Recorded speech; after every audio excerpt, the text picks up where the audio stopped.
Okay, julle, vandag gaan ek nou gou praat oor 'n kleiner, maar ook 'n baie belangrike ene, wat ook 'n redelike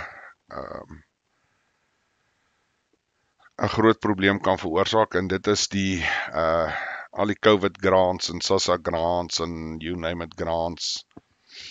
Jy weet, die pool wat daai grants betaal word elke jaar al hoe kleiner. Mense beweeg uit die land uit. Hulle is baie mense wat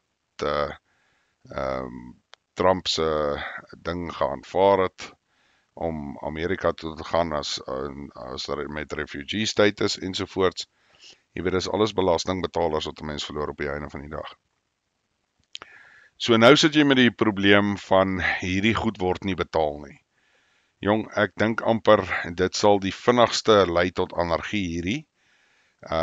Want daar is nie 'n wagtydperk nie. As jy kyk hoe protesoptogte en sulke probleme gewoonlik vlam vat in ons land, dink ek waarskynlik hierdie is die ding wat die vinnigste sal lei tot anargie, is as die SASSA goed nie betaal word nie. Jy weet, as jy vat, weet baie mense praat sommer van die ou mens pensioen, maar dit is nie net dit nie. Daar's 'n klomp ander dinge wat gepaard gaan met dit. Jy weet, daar's mense wat regtig afhanklik is hiervan, en die idee wat geskep is ongelukkig nou maar die realiteit. As jy vat wat ons werkloosheid is in die land, as ons nie hierdie grant system in plek gehad het nie, het die land al lankal gebrand, in my opinie. Maar okay, kom ons los dit nou daar. So, kom ons gaan op dag 1. Daar kom nou 'n aankondiging aan en sê, o, koei. Iemand het die bietjie aangejaag, hierdie geld word nou nie vandag betaal nie, maar moenie bekommer nie, dit sal binne 2 dae of 3 dae betaal word. Ek dink nie hulle gaan langer as dit kan vat nie, vir die eenvoudige rede, as hulle sê, o nee, moenie, ekskuus, ons het bietjie aangejaag, het gaan oor 2 weke of 'n week betaal word, dink ek is klaar te lank, ek dink is klaar moeilikheid. So hulle gaan waarskynlik met iets sit waar hulle sê, hoorie, ons gaan binne 'n dag of 2 is dit uitgesort. Dit het al voorheen gebeur byvoorbeeld. Maar nou kan ek ook vir jou sê wat het al voorheen gebeur nadat dit gebeur. So die mense is baie ongelukkig.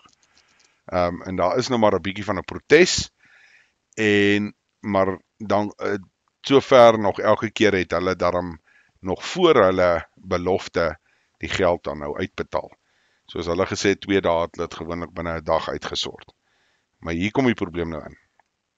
Kom ons sê hulle eindig op waar hulle glad nie kan betaal nie. Hulle sê, maak hierdie ding, en hulle sê, nee, moenie worry nie, ons sal binne 2 of 3 dae, sort ons jou geld uit, betaal dit vir jou in.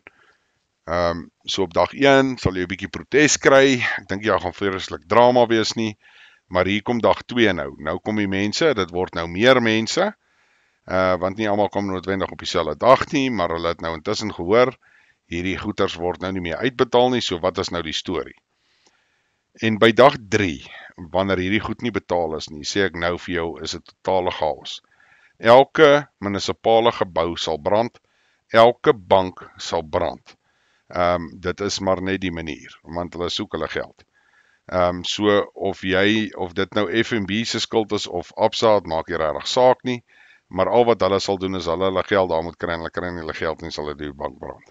Dis maar net ons of hoe die Suid-Afrikaners maar die ding doen, is nie reg, kom nie aan brand hulle die goed. So, bietjie van 'n probleem, en ek dink dis een van die enigste goed wat ek kan sien wat ook 'n landswye probleem baie vinnig sal opholjag. So dis nie net, jy weet, in 'n klein plekkie of in die platteland of wat ook al nie. Want elke liewe reg deur die land kry almal SASSA. En dit is waar die probleem inkom. So nou eindig dit op waar jy het nou nie jou goed gekry nie, en vinnig is dit sommer 'n helse klomp mense in elke liewe dorp, elke stad wat hulle geld soek. En ek dink dit is seker die grootste en belangrikste of grootste gevaar van anargie wat ons op hede mee staan. Want dit is amper iets wat dadelik kan gebeur, en dis 'n fisiese risiko wat redelik vinnig kan gebeur. Ek dink as jy ook gaan kyk na wat is die toestand van die ANC op hierdie stadium, finansiëel ensovoorts, jy weet, is dit maar 'n redelike probleem. Jy weet, dit is 'n baie groot realiteit. Teenoor die ander goed kan jy nou nog redeneer en sê ja, maar hulle het hierdie goed in plek en dit sal nie sommer gebeur nie. Jy weet, as jy kyk na die vorige stemnotuitjies wat ek gemaak het, byvoorbeeld elektrisiteit het hulle daarom hierdie goed in plek om te keer. En as jy praat nou van die brandstofprys, kan jy sê ja, maar okay, jy weet, ons kan brandstof by hierdie ouens kry en hulle kry dit bietjie goedkoper of hoe ook al. Jy weet, daar is amper half 'n plan wat jy kan maak vir dit. Maar hierdie is een van die goed wat ek glo nie so maklik 'n plan voorgaan kan gemaak word nie. As daar nie geld is nie, is daar nie geld nie. Ek dink is ook iets wat hulle redelik vinnig weer kan uitsort. En wat ek daarmee bedoel is, jy weet, as so iets nou gebeur, kan hulle dit weer redelik vinnig herstel as hulle wel dan nou geld kry. Of as die stelsel gehack was, of wat ook al, want onthou, dit is nie net noodwendig dat daar nie geld is nie, die stelsel kan gehack word, byvoorbeeld. En dan eindig jy op waar hulle kan dit redelik vinnig herstel, maar ek glo ook die skade gaan gedoen word, of gedoen wees klaar. Want hoe gaan jy dit herstel? Jy weet, net 'n stupid voorbeeld. Jy weet, as jy, ek weet nou nie, ek dink jy het werk meer so nie, maar kom ons vat nou die voorbeeld soos wat dit was. Jy moes na die poskantoor toe gegaan het en jy het fisies die geld gekry volgens jou boekie en jou vingerafdrukke en al sulke goed. Ek dink hulle het dit nou al dit werk nie meer so nie, ek dink is nou al alles digitaal, maar kom ons sê dit het so gewerk. Nou, wil jy na daai selfe poskantoor toe gaan wat jy gister afgebrand het, om jou geld te kry, want hulle het nou gesê dis nou uitgesort. Jy sien, dit is die probleem waarmee jy sit.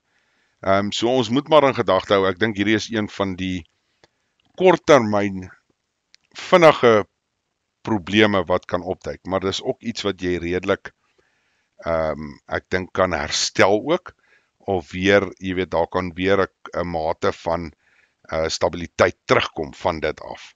Waar met die ander wat ek nou voor dit bespreek het, is daar nie 'n terugkom na stabiliteit toe nie. Die moeilikheid is daar, en hy gaan daar wees vir 'n ruk. Maar ek wil hierdie tog noem, want dit is maar iets om na te kyk. Soos ek sê, as so iets gebeur, moet jy maar sorg dat jy jou goedjies in plek het, en nie dan wil beplan volgens dit nie. Dit is nogal 'n belangrike aspek om na te kyk. So ja, ek hoop dit maak sin vir julle. Ek dink julle kan half agterkom dat die dae en hoe dit opwerk, werk maar almal dieselfde. Dis 'n kort periode wat die ouens baie reël in raak en dan breek en gaan nie goed aan.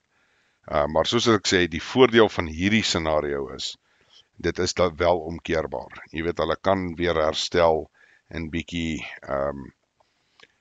teruggaan na normaliteit toe. Waar ek dink die vorige 3 wat ek bespreek het, weet ek nie of noodwendig 'n terugkom is van dit af nie. Dit is iets wat ons ook maar in gedagte moet hou. Okay julle moet 'n wonderlike naweek hê en dan praat ons weer.